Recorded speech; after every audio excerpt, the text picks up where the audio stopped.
모든 영광 하나님께.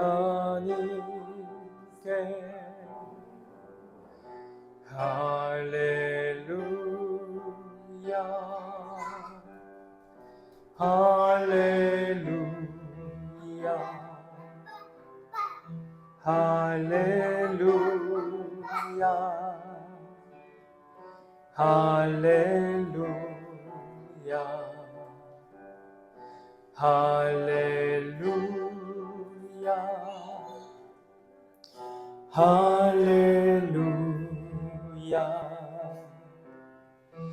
할렐루야 할렐루야 모든 영광 하나님께. 모든 영광 하나님께. 모든 영광 하나님께. 모든 영광 하나님께.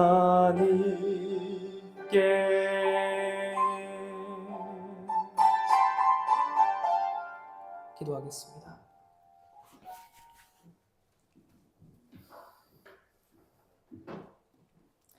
하나님 감사합니다. 사랑합니다. 아버지의 영자 예수 이신 성령님, 이 시간 기름을 부어 주옵소서. 성령님, 이 시간 역사하여 주옵소서. 마음의 문을 열어 주옵소서. 성령님 말씀하고자 하시는 그 뜻하신 바가 정확하게 증거되게 하옵소서. 예수님의 이름으로 기도합니다. 아멘. 네, 오늘의 말씀은 사도행전 4장 32절로 37절까지 말씀입니다. 4장 32절로 37절까지 말씀입니다. 제가 봉독하겠습니다. 믿는 무리가 한 마음과 한 뜻이 되어 모든 물건을 서로 통용하고 자기 재물을 조금이라도 자기의 것이라 하는 이가 하나도 없더라. 사도들이 큰 권능으로 주 예수의 부활을 증언하니 무리가 큰 은혜를 받아 그 중에 가난한 사람이 없으니 이는 밭과 집 있는 자는 팔아 그 판 것의 값을 가져다가 사도들의 발 앞에 두매 그들이 각 사람의 필요를 따라 나누어 줍니다. 그브로에서 난 레위족 사람이 있으니 이름은 요셉이라. 사도들이 일컬어 바나바라, 번역하면 위로의 아들이라 하니 이는 그가 밭이 있음에 팔아 그 값을 가지고 사도들의 발 앞에 두니라. 아멘.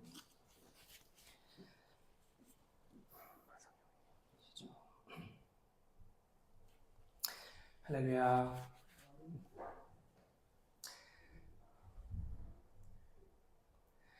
여러분들은 하나님을 향한 순수한 중심이 있습니까? 아니면 어떤 동기를 가지고 하나님 앞에 있지 않습니까? 하나님은 순수한 중심을 바라십니다. 순수한 중심을 바라신다는 것은 그리스도가 전부가 되어야 된다는 것입니다. 내게 있어서 나의 전부가 무엇인가? 내가 하나님 앞에서 내가 정말 그리스도가 전부가 되어 있는가? 라는 것이 굉장히 중요합니다. 하나님은 순수한 중심을 바라시고 순수한 중심을 따라 전도하기 바라시고 순수한 중심을 따라서 설교하기 바라시고 순수한 중심을 따라서 모든 일을 이루어가기를 바라시는 분이에요. 그래서 우리에게는 순수한 중심이 굉장히 중요하죠. 만약에 순수한 중심이 없다면 사실 그 어떤 것도 의미가 없습니다. 내가 순수한 중심이 없다면 전도할 이유도 없고 순수한 중심이 없다면 저도 이 자리에 서 있을 이유가 없고 순수한 중심이 없다면 사실 하나님 앞에서 하는 모든 일들이 의미가 없는 거예요. 저는 그래서 한 주간 무엇을 묵상했느냐라고 했을 때 그 순수한 중심에 대해서 묵상을 했고 성령님께 조명하심을 구했습니다. 성령님, 저에게 무엇을 깨달아야 할지 알려주시고 저에게 말씀을 주세요. 그랬더니 제가 하나님으로부터 깨달은 것은 무엇이냐면 자기 십자가를 지고 나를 따를 것이니라 라는 말씀을 주셨어요. 너무나도 잘 아시는 말씀인데 자기 십자가를 지고 나를 따르라. 자기 십자가가 무엇입니까? 세 가지가 있습니다. 첫째는 무엇이냐면 한 방향대로 가야 된다는 거예요. 자기 십자가는 한 방향으로 가게 되어 있습니다. 어떤 방향입니까? 오직 예수라는 방향대로 가게 되어 있어요. 그래서 내가 정말 그리스도만 존귀하게 되길 바란다. 내가 그리스도만 얻는 사람 된다라고 했을 때는 예수 방향대로만 갈 수밖에 없습니다. 내가 무엇을 하든지 무엇을 입든지 무엇을 하든지 오직 예수 방향대로만 가게 되어 있습니다. 그러면 또 어떤 일이 있을까요? 자기 십자가를 지고 나를 따르라 라고 했을 때 뒤로 물러서면 안 된다는 겁니다. 자기 십자가를 진 사람은 뒤로 물러서지 않죠. 뒤로 물러선다는 것이 무엇입니까? 안전지대입니다. 사람은 기본적으로 심리가 있어요. 안전지대라고 하는데 조금만 어려움이 있거나 답답한 일이 있으면 뒤로 물러서는 일들이 되게 빈번하게 일어납니다. 아브라함이 있었습니다. 아브라함이 하나님의 말씀을 듣고 본토 지방 아비집을 떠났습니다. 갈대 어부를 떠났습니다. 가나안 땅에 도착을 했어요. 그런데 어떤 일이 있었느냐? 가나안 땅에 기근이 들었어요. 그래서 말씀에 창세기 12장에 보면은 점점 남방으로 내려갔더라라는 말씀 구절이 있습니다. 남방이 무엇입니까? 기근이 일어났으니까 먹고 살아야 되니까 먹고 살 수 있는 방편대로 점점 뒤로 물러가는 것입니다. 그가 생각했던 그 남방이 그 애굽이 그에게는 안전지대였어요. 그런데 아브라함은 그 당시에 몰랐습니다. 내가 생각했던 안전지대가 사실은 위험지대였다는 걸 몰랐어요. 사람들은 내가 이번 일로 갔을 때 안전지대다라고 생각을 했는데 거기가 위험지대고 내가 여기가 위험지대라고 생각했는데 거기가 사실 안전지대였던 겁니다. 아니 그러면 내 인생의 안전지대는 무엇이고 위험지대는 어떻게 분별할 수 있습니까? 라고 했을 때 내가 지금 예수 방향대로 가는가? 라고 질문하면 됩니다. 내가 예수 방향대로 갔는데 굶고 힘들고 어렵고 괴롭고 내가 낼 것도 못 내고 이자도 밀리고 여러 가지 일이 있지 않겠습니까? 근데 내가 예수 방향대로 가면은 하나님이 끝까지 책임지시는 거예요. 그런데 내가 위험지대로 갔다라고 했을 때는 어떻게 되느냐? 성령님께 빨리 도움을 구해야 됩니다. 내가 예수 방향대로 가지 않아서 내가 위험지대에 왔구나. 내가 예수 방향이 없이 취직을 했구나. 내가 예수 방향이 없이 면접을 봤구나. 내가 예수 방향이 없이 대학원을 갔구나. 내가 예수 방향이 없이 유학을 갔구나. 예수 방향이 없이 선택한 모든 것들은 사실 위험지대입니다. 근데 문제는 내가 위험지대라는 걸 모른다는 거예요. 그래서 내가 지금 여기서 뭐 하고 있지? 내가 왜 여길 걸어 다니고 있지? 이 하천배에서 내가 지금 왜 이러고 있는 거지? 라는 생각이 드는 이유가 뭐냐면 지금 위험지대에 있기 때문이에요. 그래서 그럼 제가 지금 어떻게 해야 됩니까? 라고 했을 때 성령님께 묻고 내가 예수 방향대로 갈 수 있도록 인생을 조정해야 됩니다. 그러면 뒤로 물러나지 않게 되고 하나님께서 성령님께서 그 믿음을 붙들어 주세요. 너가 가야 될 곳은 어디냐? 예수 방향대로 가야 돼. 예수 방향대로 생각을 해야 돼. 예수 방향대로 꿈을 꿔야 돼. 예수 방향대로 모든 것을 바라봐야 돼.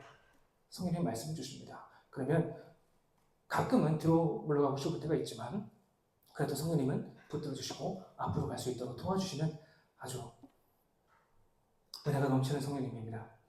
세 번째는 자기 십자가를 진다는 것이 무엇입니까? 자기 계획이 없어요. 저는 한 주간 은혜를 받은 메시지가 자기 십자가를 지는 자는 자기의 계획이 없다는 겁니다. 저는 참 이 말씀에 많은 은혜를 받았습니다. 자기 계획이 없다. 자기 계획이 없다는 것이 무엇입니까? 자기 십자가를 지는 사람은 오직 성령님의 인도만 받는다는 겁니다. 성령님의 인도를 따라 생각을 하고 성령님의 인도를 따라 말하고 성령의 인도를 따라 전도를 하는 것이죠.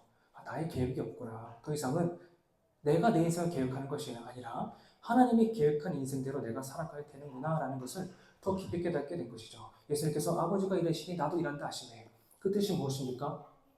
아버지보다 우리 예수님도 아버지의 계획보다 아버지의 뜻보다 앞서지 않았다는 겁니다. 스스로 말씀이신 하나님임에도 불구하고 종 형체를 가지사 이 땅에 내려오셨기 때문에 그리스도의 일을 십자가에 다 이루시기 위해서 아버지의 뜻보다 앞서지 않았다는 것이죠. 그래서 아버지가 일하시니 나도 일한다 하시네. 그러니까 종의 자아를 가진 사람, 종의 형체를 가진 사람은 앞설 수가 없는 것입니다. 왜냐? 자기 계획이 없기 때문에. 내 계획이 필요가 없기 때문에. 내 생각과 내 계산과 내 동기가 더 이상 필요가 없는 것입니다. 왜냐? 그게 하나님의 설계하신, 하나님의 계획하신 그 미래보다 크지가 않기 때문에. 사람들은 내가 예수 방향대로 걸어갔을 때 하나님은 놀라운 인생 계획을 나에게 그 뒤에 두셨는데 예수 방향대로 내가 가야 된다는 것을 깨닫지 못하니까 계속 내 인생을 내가 계획하게 된 것이죠. 근데 누구나 다 그런 과정이 있는 것 같아요. 저도 나름 전공이 건축 설계입니다. 그러다 보니까 나름 설계하는 데는 조금 이골이 나 있어요. 근데 설계한다는 게 잘 설계하면 좋은데 저도 제 인생 스스로 인생을 계획한 적이 얼마나 많은지 몰라요. 캐나다에서도 제가 캐나다에서 자리를 잡고 싶었고 건축가가 되고 싶었고 그리고 이렇게 계획을 해서 이렇게 이 대학에 편입하면 좋겠다 저 대학에 편입하면 좋겠다 그런 계획도 세우고 또 건축 길이 안 열리니까 건축 사업을 해야 되겠다 그래서 건축 사업 길을 가려고 했는데 길이 열리지 않고 저도 그런 과정이 있었습니다. 그런데 제 인생이 언제 길이 열렸느냐 내 인생이 언제 하나님이 문과 길을 열어주셨냐 라고 했을 때 내가 하나님께서 예수님께서 나의 모든 죄와 저주를 십자가에 짊어지시고 죽으시고 부활하셨구나. 예수님께서 나의 그리스도, 나의 구원자가 되시는구나. 난 하나님 자녀구나. 하나님 자녀가 무엇입니까? 더 이상 내 인생은 내 뜻대로 살아가는 것이 아니라 하나님 뜻대로 살아가야 되는구나. 하나님이 예비하신 계획대로, 하나님 뜻하신 방향대로 내가 살아야 되는구나. 라고 결단을 내렸을 때, 예수 방향대로 결단을 내렸을 때 인생의 길이 열리더라는 것이죠. 물론 그 열린 길이 제 스스로가 만족스럽지 않을 수도 있습니다. 그 열린 길이 내가 계획한 바대로 안 열릴 수도 있어요. 나는 내가 생각했던 게 이게 아닌데. 예수 방향대로 갔더니 내가 생각했던 인생 그림이 이게 아닌데 라고 할 수 있겠지만 하나님은 그 길을 통해서 가장 좋은 것을 이루어 나가시는 거예요. 그 길이 무엇입니까? 십자가의 길이에요. 왜 우리가 십자가의 길을 가야 되냐라고 했을 때 우리에게 말할 수 없는 영광이 입이 되어 있기 때문입니다. 십자가의 길은 힘듭니다. 십자가의 길이 평안하다고 말 수가 없어요. 십자가의 길이 꽃길이다 말하는 것은 잘못된 가르침입니다. 십자가의 길은 눈물이 있고 힘듦이 있고 아픔이 있고 핍박이 있고 어려움이 있습니다. 전도했다는 이유로 예수 이름 전했다는 이유로 욕먹을 수도 있어요. 십자가의 길은 그만큼 우리가 예수님이 고난받으신 것처럼 복음을 위해서 고난받기로 내가 결단을 내린 그 길입니다. 그렇지만 내가 좁은 길을 간다, 내가 비록 협착한 길을 간다고 해도 하나님은 놀라우신 크고 놀라운 영광을 우리에게 예비해 놓으셨기 때문에 우리가 한 번 사는 인생에 있어서 내 인생을 내가 계획하지 않고 하나님이 계획하신 대로 가야 되는구나 라는 것을 굳게 붙들어야 되는 것입니다. 그래서 자기 십자가를 지고 나를 따를 것이니라 라는 말씀을 우리 주님께서 지금도 주고 계신 것입니다. 너희들이 지금 무엇을 바라고 무엇을 원하고 무엇을 꿈꾸고 있느냐? 자기 십자가를 지고 나를 따를 것이니라. 너희들이 나를 향한 순수한 중심이 있느냐? 순수한 중심과 동기를 가지라 라는 하나님께서 말씀을 주고 계신 것입니다. 오늘의 본문 말씀을 보겠습니다. 오늘의 본문 말씀은 성도들이 물건을 통용했습니다. 그런데 단순히 물건을 통용했다라고 생각해서는 안 되고 여기는 놀라운 하나님의 메시지가 숨겨져 있습니다. 어떤 메시지입니까? 물건을 통용했던 것은 두 번의 사건이 있었어요. 첫째는 무엇이냐면 오순절 날이 이미 이르면서 성령님이 이 땅에 강림하셨습니다. 성령님이 강림하시고 나서 베드로가 이렇게 얘기했습니다. 그 유대 백성들에게 너희가 예수를 십자가를 못 박아 죽였다. 너희들이 그 구원자를 죽였다라고 선포했습니다. 그래서 37절에 그런즉 2장 37절에 그런즉 이스라엘 온 집은 확실히 알지니 너희가 십자가에 못 박이신 이 예수를 하나님이 주와 그리스도가 되게 하셨느니라. 이게 그 당시 이스라엘 백성들에게 선포하신 성령님의 메시지였어요. 너희들이 못 박은 그 예수가 사실은 구원자이고 너희가 못 박은 그 예수가 사실은 너희의 그리스도였다. 라는 것을 선포했습니다. 그랬더니 37절에 어떤 일이 있었느냐? 그들이 이 말을 듣고 마음에 찔렸습니다. 마음에 찔린 것은 성령님의 역사입니다. 완고하고 강팍한 사람은 마음에 찔림도 없습니다. 근데 성령님이 역사하시면 마음에 찔림이 있어요. 내가 지금 잘하고 있나? 내가 못하고 있나?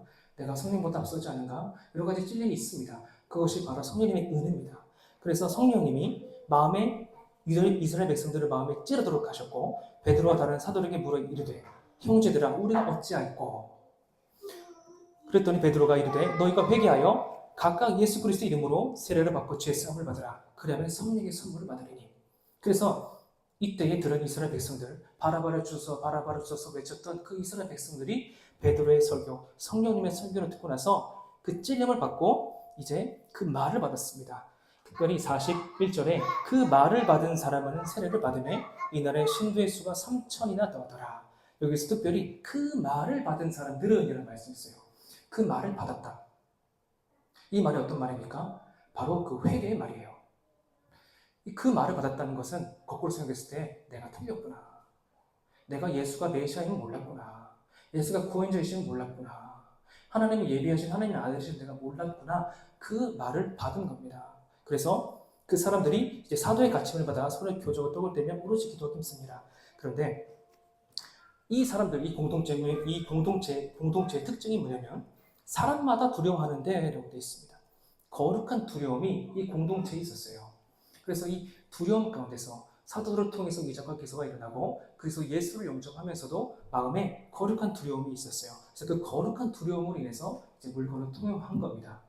서로 이제 믿는 사람이 다 함께 있어 물건을 서로 통용하고 또 재산과 소유도 팔고 필요에 따라 나눠주고 날마다 마음을 같이 해서 순전한 마음으로 음식을 먹고 떡을 떼며 교제하기를 힘쓴 것이죠. 그런데 성령님이 첫 번째 물건 통용한 그 역사와는 다른 또 역사를 일으키신 거예요. 오늘의 본문 말씀이 바로 그런 말씀입니다. 믿는 무리가 무엇입니까? 예수가 그리스도이심을 믿는 무리가 한 마음과 한 뜻이 돼요.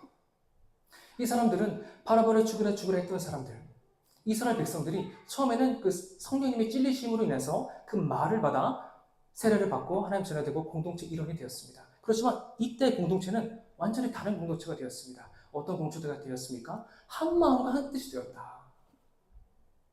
한 마음과 한 뜻이 되었습니다. 5천 명이 넘는 성도의 신도수가 늘어났는데 얼마나 다 중구난방의 마음이 있었겠습니까? 내가 예수님을 막 믿었지만 5천 명이라는 신도가 예수님 믿지 얼마 안 됐는데 다 중구난방이지 않겠습니까? 다 각기 나이도 다를 거고 성별도 있을 거고 인생 살아온 경륜도 있을 거고 다 각기 다른 사람들인데 성령님께서 베드로와 요한이 성전 맡은 자들, 사두개인들의 공회에 잡히고 나서 그들에게 복음을 선포하시고 성령의 역사가 있고 나서 성령님이 공동체에게 한 마음과 한 뜻을 주신 것입니다. 한 마음과 한 뜻이 무엇입니까?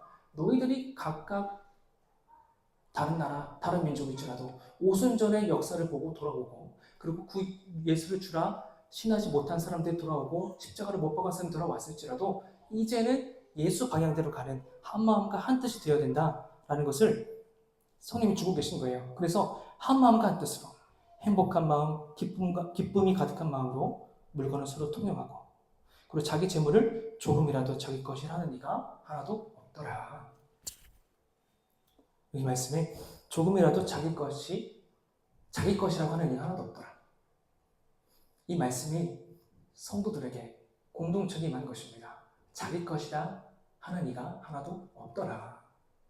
혹시 여러분들은 자기 것이라고 생각하지 않습니까? 하나님이 주신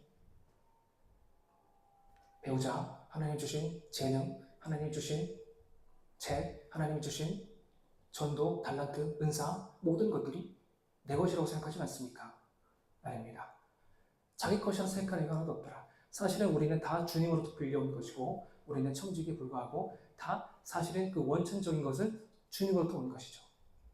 자기 것이라 하는 이가 하나도 없더라. 그래서 33절에 사도들이 큰 권능으로 주 예수의 부활을 증언하니 우리가 큰 은혜를 받았다. 사도들이 큰 권능이라고 했습니다. 권능이 무엇입니까? 성령님을 뜻합니다. 큰 권능은 성령님을 뜻해요. 그래서 성령님의 역사로 주 예수의 부활을 증언했다. 주 예수의 부활을 증언했다는 것이 무엇입니까? 너희들이 지금 생각하고 있는 것, 너희들이 지금 원하는 것, 너희들이 바라는 것, 너희들이 꿈꾸는 것은 아무것도 아니야. 우리 장차 더 나은 소망이 있고 더 나은 내세가 있고 우리에게 더 나은 미래가 있어. 그래서 너희들이 지금 가지고 고집하고 주장하는 것은 아무것도 아니야. 예수님이 실제로 제일 많으시고 나서 우리가 하나님 나라가 새하늘과 새 땅이 우리에게 임하면 더 놀라운 축복이 우리에게 예비되어 있어. 그러니까 장래의 소망, 큰 부활을 너희들이 알고 있어야 돼. 큰 부활을 마음에 믿고 그 큰 부활을 위해서 장차 올 하나님 그리스도의 영광을 위해서 너희들이 예수 방향대로 가야 돼. 자기 십자가를 지고 예수의 길을 따라가야 돼. 너희들이 복음 전도하는 일을 가야 돼. 하나님의 말씀을 담대히 증거해야 돼. 베드로가 말씀을 준 겁니다. 그래서 우리가 큰 은혜를 받아. 큰 은혜를 받은 것입니다. 그 은혜를 받았다는 건 무엇입니다? 깨달았다는 것이에요. 깨달으면 큰 은혜입니다. 내가 오늘 아침에 눈을 떴습니다. 내가 성령부터 한 가지 깨달음을 받았다. 큰 은혜입니다. 우리가 큰 은혜를 받았다는 것이 돈을 억만금을 벌어서 혹은 내가 원하는 대학이나 입시나 취직을 해서 하나님의 큰 은혜를 받은 것이 아니라 성령님이 오늘 나한테 말씀과 음성을 주신 건 큰 은혜입니다. 내가 한 주간 살아갈 말씀 영의 양식을 주신 것 큰 은혜입니다. 내가 오늘 금요기도에 나오고 여기 이 자리에 앉아있는 것 큰 은혜입니다. 저도 이 자리에 서 있는 것 큰 은혜입니다. 안주하는 것, 우리가 정말 중보기도 할 수 있는 것 큰 은혜입니다. 그래서 34절에 그 중에 가난한 사람이 없으니 이는 밭과 집 있는 자를 팔아 그 판 값을 가져다가 그 중에 가난한 사람이 없었다. 가능하겠습니까? 가난한 사람이 없었다? 가능했습니다. 말씀이 증거합니다. 가난한 사람이 없었다는 것이 무엇입니까? 가난한 사람이 없다라고 선포할 만큼 성도들이 한 명 한 명이 성령의 충만함으로 큰 은혜를 받았다는 겁니다. 근데 성도들의 물건은 통행해도 아깝지가 않아. 내 것을 다 내 것이 아니야. 내가 가진 모든 건 내 것이 아니야. 내가 모든 걸 성도들한테 공유해도 괜찮아. 왜? 나는 장차 올 큰 내세에 그리스도의 영광을 위해 살아가는 하나님의 권속이자 성도니까. 부족함이 없어. 그래서 그 중에 가난한 사람이 없으니 이는 밭과 집 있는 자는 팔아. 이는 밭과 집 있는 자는 팔아. 있는 자는 팔아. 있는 자는 파는 것입니다. 없는 자는 어떻게 되었겠습니까? 못 팔았겠죠. 없으니까. 그럼 있는 자는 팔았다. 그럼 없는 자는 못 팔았으니까 뭐 문제가 되겠습니까? 아닙니다. 뒤에 사도행전 5장에서 아나니아 삽비라 얘기가 이제 나올 테겠지만 아나니아 삽비라가 큰 죄를 범한 것은 그들이 속였다라고 되어 있지만 이면에 뭐냐면 자원하는 마음과 자원하지 못하는 마음, 특별히 자원했음에도 불구하고 속였기 때문에 하나님은 벌을 내리신 겁니다. 그런데 이제 그 5장에 대한 이야기지만 여기서는 어떤 얘기냐면 어쨌든 있는 자를 팔았다는 것은 자원하는 마음으로 팔았다는 겁니다. 교회와 공산주의의 차이점이 무엇인지 아십니까? 공산주의는 선택권이 없습니다. 자발성이 없어요. 자유가 없습니다. 그러니까 무조건 강제로 팔라고는 팔아야 되고 죽으라면 죽어야 됩니다. 그런데 교회는 공산주의가 아닙니다. 이거 좀 어떤 유토피아적인 게 아니라 성령님의 역사로 자발하고 자원하는 마음으로 내어놓은 거예요. 누가 강제하지 않았습니다. 설령 있는 자에게 여기 있는 자가 집을 팔았지만 있는 자가 마음이 자원하지 않아서 집과 전토를 안 팔았다. 그래도 사도들은 탓하지 않았을 것입니다. 성령님은 자원하는 마음, 즐겨 순종하는 마음을 좋아하시는 분이세요. 성령님 누군가를 강제로 빼앗아서 주고 이 사람 걸 빼앗아서 주고 그런 분이 아니십니다. 자원하는 마음, 내가 즐겨 순종하는 마음을 기뻐 받으세요. 우리 로봇가 아닙니다. AI가 아니에요. 하나님은 하나님의 형상대로 우리를 남자 여자를 창조하셨어요. 왜 우리를 창조하셨습니까? 왜 하나님 형상입니까? 우리에게 자유의지가 있으니까. 하나님의 자유의지를 가지고 하나님을 예배하고 자유의지를 가지고 교회를 나가고 자유의지를 가지고 하나님의 사랑을 기뻐해요. 사랑하길 바라시는 거예요. 그런데 마귀가 아담과 하와를 유혹한 것입니다. 너희가 하나님처럼 될까 봐서 그런 거야. 그러니까 하나님의 약속, 계명을 어기고 이 열매를 먹어 라고 유혹을 한 것이죠. 그래서 하나님은 대속할 어린 양을 예배해 놓으셨고 우리에게 하나님께 나아갈 그 길을 예수 그리스도의 피를 통해서 만들어 주신 것입니다. 그래서 35절에 사도들의 발 앞에 두매 그들이 각 사람의 필요를 따라 나누어 줍니다. 놀랍습니다. 사도들의 발 앞에 두었다. 무슨 뜻입니까? 사도들의 발 앞에 두었다. 여기 뭘? 찬이야?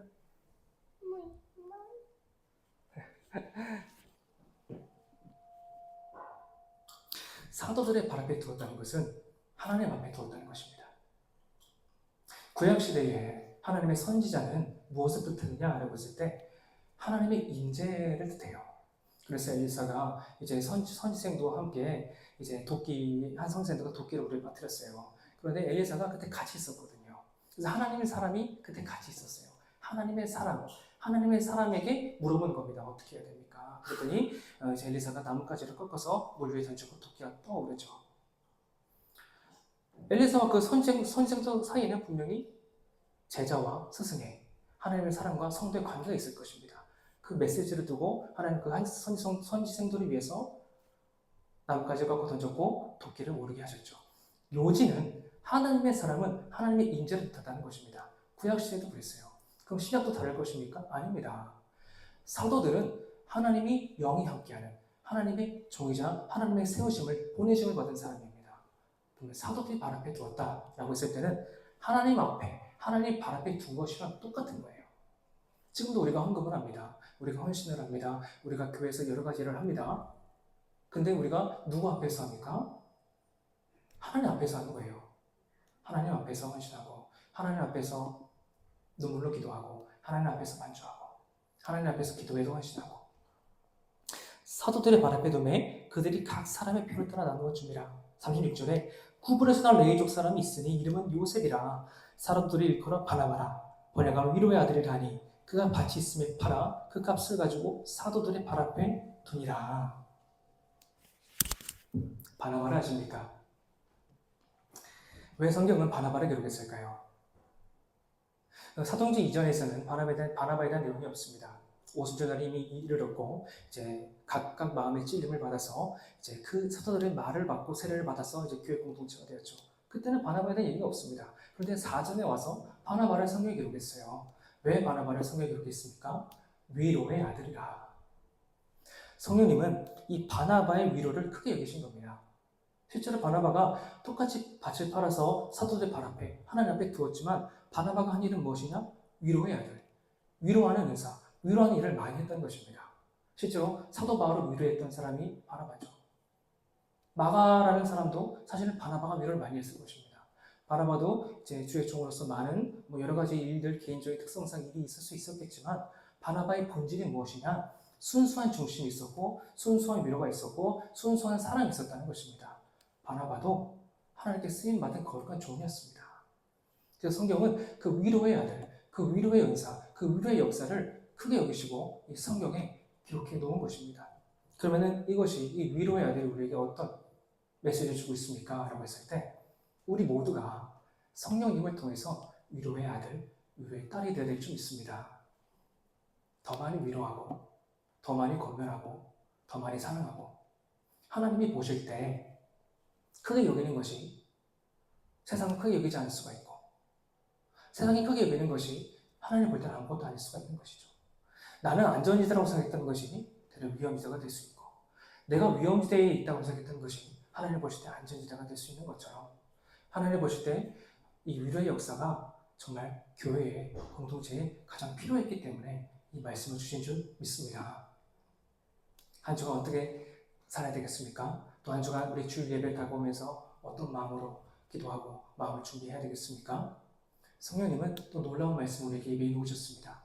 담임 목사님 통해서 교회 공동체를 통해서 가장 놀라운 말씀과 그리고 위로를 준비해 놓으셨습니다.